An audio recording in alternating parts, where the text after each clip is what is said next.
병실 침대 옆, 저는 떨리는 손으로 시어머니의 기저귀를 갈고 있었습니다. 시어머니는 제 손을 쳐냈습니다. 어우, 손이 왜 이렇게 차가워? 배운 게 없으니 이것도 제대로 못하냐? 저는 아무 말 없이 다시 시어머니의 몸을 닦았습니다. 1년째 계속되는 간병. 의사인 큰형님도 변호사인 작은형님도 오지 않는 병실. 오직 무식하다 무시받던 저만이 남았습니다. 그리고 한 달 뒤 시어머니가 남긴 유언장이 공개되는 날, 압구정 아파트와 상가 건물, 모든 재산이 저에게 상속된다는 말에 형제들은 경악했습니다. 말도 안 돼! 이거 조작이야! 어떻게 고장 며느리한테 전 재산을 줘? 압구정 아파트와 상가 건물까지? 시어머니의 전 재산이 무식하다 무시받던 제 이름 앞으로 상속되던 날, 의사 아주버님과 변호사 형님은 비명을 질렀습니다. 공부 많이 한 자식들은 머리로 계산했지만 저는 가슴으로 어머니를 대했을 뿐입니다. 과연 그 1년 동안 병동에서는 무슨 일이 있었던 걸까요? 진짜 효도가 무엇인지 보여준 시어머니의 마지막 반전. 지금 시작합니다. 서울의 어느 대형 병원 VIP 병동. 이른 아침부터 고급 양복을 입은 사람들이 삼삼오오 모여들었습니다. 뇌졸중으로 쓰러진 시어머니 박정숙 여사의 병실 앞이었습니다. 요양원은 절대 안 돼요. 엄마가 평소에 얼마나 결벽증이 심하신데요. 큰형님 박진우는 이름만 대면 다 아는 대학병원의 흉부외과 전문의였습니다. 명품 시계를 찬 손목으로 시간을 확인하며 말을 이었습니다. 그렇다고 우리가 번갈아 간병할 수는 없잖아. 나 이번 주에 심장 수술만 5건이야. 오빠도 그렇지만 나도 마찬가지예요. 다음 달에 대형 인수합병건 있어서 매일 밤새서 일해야 되거든. 작은형님 박지영은 대형 로펌의 파트너 변호사였습니다. 그녀는 샤넬백을 어깨에 걸친 채 짜증스럽게 입술을 깨물었습니다. 잠시 정적이 흘렀습니다. 그리고 두 사람의 시선이 동시에 한 곳으로 향했습니다. 병실 구석, 낡은 의자에 앉아 있던 저였습니다. 고등학교도 겨우 졸업한, 그들이 늘 무식한 집안 애라고 부르던 저. 옳게 지금 애들도 다 컸고 집에서 쉬고 있잖아요. 작은형님의 목소리에는 이미 결정된 일을 통보하는 듯한 냉정함이 배어 있었습니다. 옳게가 좀 고생해 줘야겠어요. 우리가 간병비는 넉넉히 챙겨줄게요. 남편은 제 눈치를 보다가 결국 고개를 숙였습니다. 제가 남편의 팔을 잡으며 작은 목소리로 말했습니다. 여보, 나 혼자서는 힘들어. 당신이 좀 말해봐요. 하지만 남편은 형과 누나의 눈치만 보며 말을 흐렸습니다. 여보, 미안한데 형님이랑 누나가 워낙 바쁘잖아. 우리가 좀 해야지. 당신도 회사 늦게 끝나잖아. 나 혼자선 힘든데. 여보, 제발 형님 앞에서 그러지 마. 나중에 얘기해. 남편은 제 말을 끊고 형에게 비굴하게 웃어 보였습니다. 형님, 걱정 마세요. 제가 잘 얘기할게요. 새남매 중 가장 무능하다는 소리를 평생 들으며 자란 남편은 형과 누나 앞에서 저조차 지킬 용기가 없었습니다. 하고 싶은 말은 많았지만 늘 그러듯 꾹 삼키며 입술을 깨물었습니다. 20년 전 시집 올 때부터 이 집안에서 제 발언권은 없었고 남편은 단 한 번도 제 편을 들어준 적이 없었으니까요. 그렇게 저는 평생 저를 무시하고 멸시하던 시어머니의 전담 간병인이 되었습니다. 병실의 시계가 아침 6시를 가리킬 때였습니다. 저는 시어머니의 기저귀를 갈고 있었습니다. 뇌졸중으로 몸이 왼쪽이 완전히 마비된 시어머니는 스스로 아무것도 할 수 없었습니다. 전문 간병인들조차 버겁다는 기저귀 교체는 냄새도 냄새지만 시어머니의 체중을 감당하는 일이 여간 힘든 게 아니었습니다. 몸은 천근만근이었지만 문득 몇 해 전 세상을 떠난 친정엄마가 떠올랐습니다. 그 기억이 저를 붙들었습니다. 실은 내색 한 번 없이 묵묵히 해드렸습니다. 어우, 차가워. 손 좀 따뜻하게 해라. 아니 너는 맨날 손이 왜 이렇게 시리냐? 어눌한 발음이었지만 독설만큼은 여전했습니다. 저는 제 손을 입김으로 녹인 뒤 다시 시어머니의 몸을 닦았습니다. 어머니, 미음 좀 드세요. 소고기 곱게 갈아서 끓였어요. 맛없어. 네가 하는 게 다 그렇지. 배운 게 없으니 간도 못 맞추냐? 시어머니는 제가 떠먹이려는 숟가락을 힘없이 쳐냈습니다. 뜨거운 미음이 제 손등에 튀었습니다. 순간 피부가 벌겋게 부어올랐지만 저는 표정 하나 바꾸지 않았습니다. 몸과 마음이 약해진 어머니에게 자칫 상처가 될 수도 있으니까요. 큰애는 언제 온다니? 의사 아들이 봐야 내 병도 빨리 낫지. 네가 주무른다고 내 팔이 돌아오겠냐? 형님은 오늘 수술 많으셔서 오늘은 못 오신대요. 거짓말이었습니다. 큰형님은 벌써 일주일째 병실에 오지 않았습니다. 전화도 받지 않았습니다. 작은형님은 더 했습니다. 가끔 들러도 병실 문간에서 코를 막으며 이렇게 말할 뿐이었습니다. 올케, 병실 냄새 왜 이래요? 환기 좀 시켜요. 엄마 욕창 생기지 않게 잘 좀 뒤집어 드려요. 그러고는 5분도 채 안 돼서 어머, 의뢰인한테 전화가 왔네. 이렇게 바쁘다니깐. 여보세요? 하며 전화를 받으며 사라졌습니다. 병으로 돌아가신 엄마도 이렇게 힘드셨겠지 하며 마음을 다잡으며 노력해도 밤마다 병실 보조 침대에 앉아 있자니 한숨만 나왔습니다. 굳어가는 시어머니의 다리를 주무르며 왜 저만 이렇게 살아야 하는지 자문했습니다. 남편은 주말에만 병실에 들렀습니다. 그것도 30분도 안 돼요. 요즘 회사 일이 너무 많네. 한 번 나오기도 힘들어. 하며 도망치듯 나갔습니다. 제가 힘들다고 하소연하면 그는 이렇게 말할 뿐이었습니다.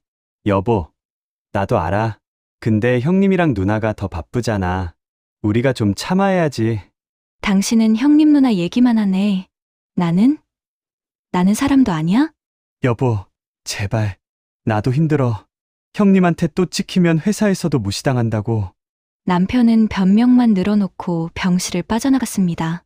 저는 텅 빈 병실에서 혼자 남겨졌습니다. 답은 나오지 않았습니다. 그저 이것이 사람의 도리라고 배웠기에 묵묵히 할 뿐이었습니다. 병원에서 한 달 후 퇴원하셨고 거동이 불편해 여전히 간병이 필요한 어머니를 집으로 모셨습니다. 예상보다 간병이 길어지면서 전문 간병인을 고용하자고 가족들에게 말을 꺼냈지만 돌아오는 건 침묵뿐이었습니다. 어머님이 가족이 아닌 남에게 속살을 보이기 싫다는 게 이유였습니다. 그 마음을 모르는 바는 아니었지만 고스란히 감당해야 하는 건 결국 저였습니다. 남편에게 요양원 얘기를 꺼냈지만 형과 누나가 알면 어쩔 거냐며 조금만 더 신경 써달라고 했습니다. 한때는 꼬장꼬장하고 불같은 성격으로 누구 앞에서도 기죽는 법이 없으셨던 분이 지금은 병상에 누워 자식들 얼굴만 그리워하고 계셨습니다. 그 모습을 바라보고 있자니 가여운 마음도 들어서 하기로 한 거 최선을 다해 보자는 마음으로 했습니다. 간병 6개월째 되던 어느 날 밤이었습니다. 시어머니가 처음으로 제 손을 잡았습니다. 쭈글쭈글하고 힘없는 손을 보는 순간 마음이 찡해져 왔습니다. 야, 너는 왜 도망도 안 가냐? 재활 치료 덕분에 발음이 조금 나아진 목소리였습니다. 내가 그렇게 너를 못 살게 굴었는데 저는 시어머니의 손등을 쓰다듬었습니다. 간병하며 익숙해진 손길이었습니다. 어머니, 제가 어딜 가겠어요. 그리고 제가 도망가면 누가 어머니 챙겨요. 내가 너한테 한 짓이 있어서 마음이 편하지가 않구나. 시어머니의 목소리가 떨렸습니다. 그리고 처음으로 눈물을 흘렸습니다. 70평생 남 앞에서 눈물 한 번 보인 적 없던 강단 센 여자가 제 앞에서 울고 있었습니다. 미안하다. 내가 사람을 잘못 봤어. 시어머니는 한참을 제 얼굴을 바라봤습니다. 공부 많이 시킨 놈들이 최고인 줄 알았는데 아프고 나니 다 소용없구나. 내 곁에 남은 건 내가 제일 무시했던 너 하나뿐이네. 그날 이후 시어머니는 달라졌습니다. 제가 해주는 반찬을 달게 먹었고 재활운동도 열심히 했습니다.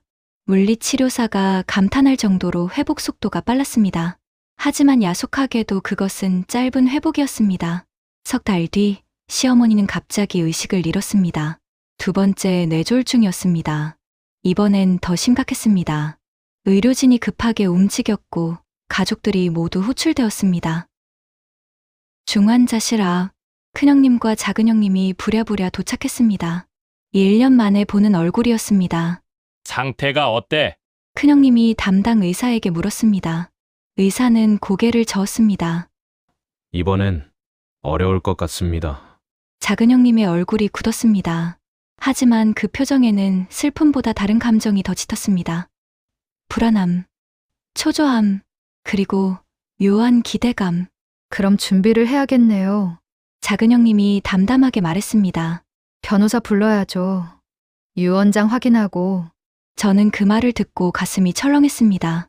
어머니가 돌아가실지도 모르는데 살려는 생각보다 유 원장 얘기가 먼저 나올 줄은 생각지도 못했습니다. 1년 동안 간병하며 시어머니와 쌓은 정이 있었습니다. 이제 막 서로를 이해하기 시작했는데 이렇게 끝나는 건가? 사흘 뒤 시어머니는 세상을 떠났습니다. 임종 순간 어머니의 손을 잡고 있던 건 저뿐이었습니다. 49제를 지낸 뒤 유원장 공개일이 되었습니다. 거실에는 팽팽한 긴장감이 감돌았습니다. 큰형님은 벌써 상가 건물의 시세를 확인해 두었고 작은형님은 엄마가 생전에 나한테 주기로 했던 땅이 있었는데 다들 알고 있지? 라며 기선제압하듯 말하더군요. 저와 남편은 구석에 앉아 고개를 숙이고 있었습니다. 변호사가 서류 봉투를 뜯었습니다. 고인이 되신 박정숙 여사님의 유언장입니다. 본인이 직접 작성하시고 공증까지 마친 유효한 문서임을 밝힙니다. 큰형님과 작은형님이 침을 꿀꺽 삼켰습니다. 변호사가 천천히 낭독을 시작했습니다. 나 박정숙은 나의 모든 동산과 부동산, 현재 거주 중인 압구정 아파트, 그리고 상가 건물 전체를 잠시 숨을 고른 변호사가 마지막 문장을 읽었습니다. 막내 며느리 김지선에게 상속한다. 순간 거실은 얼어붙었습니다. 1초, 2초, 3초. 뭐라고요? 큰형님이 자리에서 벌떡 일어났습니다. 얼굴이 불그락푸르락했습니다. 말도 안 돼. 이거 조작이야. 우리 엄마가 치매라도 걸린 거 아냐? 작은형님도 변호사에게 달려들었습니다. 변호사님 똑바로 읽으세요. 어떻게 자식들 놔두고 고장 며느리한테 전 재산을 줘요? 이거 유류분 소송할 거예요. 남편은 제 옆에 앉아 있었지만 형과 누나가 소리를 지르자 고개만 더 숙였습니다. 제가 남편의 팔을 잡았습니다. 여보, 뭐라고 좀 해봐요. 어머니가 하신 일인데 어떻게 해야 할지 너무 마음이 불편해. 하지만 남편은 제 손을 뿌리치며 작게 속삭였습니다. 여보, 제발 조용히 좀 해. 형님이랑 누나가 지금 흥분했잖아. 당신은 대체 누구 남편이에요? 제 목소리가 떨렸습니다. 남편은 형과 누나 눈치만 보며 대답도 하지 않았습니다. 소송할 거야. 이게 말이 안 되잖아. 하지만 고인께서는 이런 상황을 예상하시고 철저히 준비하셨습니다. 변호사는 담담하게 추가 서류를 꺼냈습니다. 1년간의 간병 일지, 병원 CCTV 영상 기록, 그리고 정기적인 정신 감정 기록까지 모두 남겨두셨습니다. 고인은 마지막까지 온전한 정신으로 이 결정을 내리셨습니다. 그리고 변호사는 유언장 뒷면에 첨부된 편지를 꺼냈습니다. 고인께서 자녀분들께 남기신 편지가 있습니다. 내 금쪽 같은 자식들아, 큰형님과 작은형님의 얼굴이 창백해졌습니다. 너희는 공부 많이 해서 의사가 되고 변호사가 되었지. 내 자랑이었고 내 긍지였다. 그런데 내가 쓰러져 침대에 누워보니 너희는 나를 엄마로 보는 게 아니라 빨리 처리해야 할 짐으로 보더구나. 작은형님의 손이 떨렸습니다. 내가 똥오줌을 지를 때 코를 막고 뒷걸음질 치던 너희 모습, 이렇게 혐오스러운 존재가 되어버린 내 자신이 슬프고 자괴감마저 들었다. 큰형님은 고개를 들 수 없었습니다. 그런데 내가 가장 무식하다고 무시했던 막내 며느리는 내 기저귀를 갈며 내 손을 잡아주었다. 내가 죽고 싶다고 울 때 같이 울어준 것도 이 아이다. 저는 눈물이 흘러내렸습니다. 공부 많이 한 너희는 머리로 계산했지만 매 며느리는 가슴으로 나를 대했다. 그래서 내 모든 것을 이 아이에게 준다. 편지는 계속 이어졌습니다. 너희는 이미 내가 공부시켜준 것만으로도 충분히 제 몫을 하고 살 능력이 있지 않느냐? 억울해하지 마라. 이것이 여의가 뿌린 대로 거두는 법이다. 그리고 지선아, 정말 고마웠다.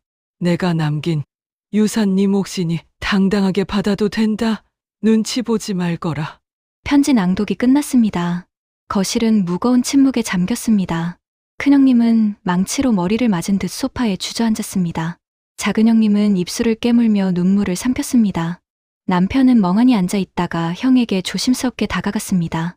형님, 저도 몰랐어요. 엄마가 이런 생각을. 야! 너! 큰형님이 남편의 멱살을 잡았습니다. 네 마누라가 우리 엄마 꼬드긴 거 아냐? 1년 동안 혼자 간병하면서 뭘 한 거야? 아, 아니에요, 형님. 제 아내는 그런 사람이. 닥쳐! 내가 뭘 안다고! 큰형님이 남편을 밀쳤습니다. 남편은 바닥에 주저앉으며 저를 쳐다보지도 못했습니다. 저는 이런 상황을 보며 씁쓸하게 웃었습니다.